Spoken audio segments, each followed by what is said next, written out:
bei Schering gearbeitet, also ich habe kurz nach dem Mauerfall direkt angefangen zu jobben als Studentin, weil unsere DDR-Stipendien fielen ja weg.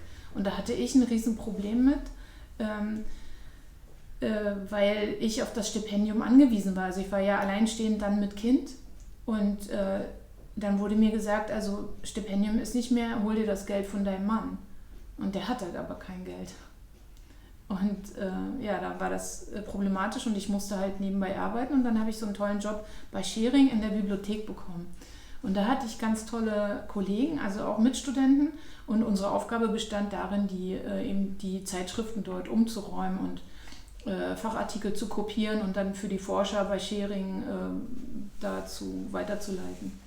Und ja, da habe ich mich gewundert im Austausch mit denen, dass wir die gleiche Musik mochten, dass wir viele Sachen ähnlich gesehen haben. Und wir haben uns oft gefragt, wie kann das eigentlich sein? Also wir sind in zwei unterschiedlichen Systemen aufgewachsen und trotzdem haben wir als Generation eigentlich da große Gemeinsamkeiten.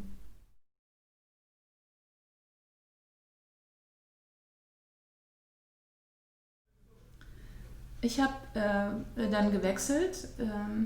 Also ich habe das Studienfach Archäologie angefangen zu studieren und mein Lehramt Deutsch habe ich umgewidmet auf Magister. Also ich bin Magistra Artium für klassische Archäologie und ältere deutsche Literatur und Sprache und habe in beiden Fächern ganz tolle Professoren gehabt. Als ich in der klassischen Archäologie angefangen habe, hatte ich 9 Kommilitonen, weil ja zu Ostzeiten nur das ganz wenige studieren durften. Und beim ältere deutsche Sprache und Literatur war ich die erste Studentin.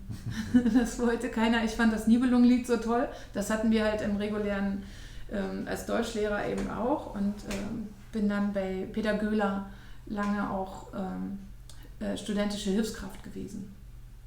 Und ja, dann habe ich mein Studium abgeschlossen und ich habe schon während des Studiums angefangen, auf Ausgrabungen zu arbeiten.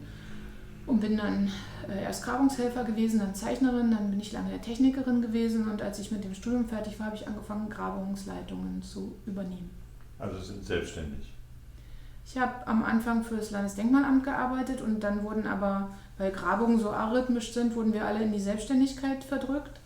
Und dann bin ich ganz, ganz lange selbstständig, freiberuflich unterwegs gewesen und habe jetzt im vorigen Jahr eine eigene Grabungsfirma gegründet.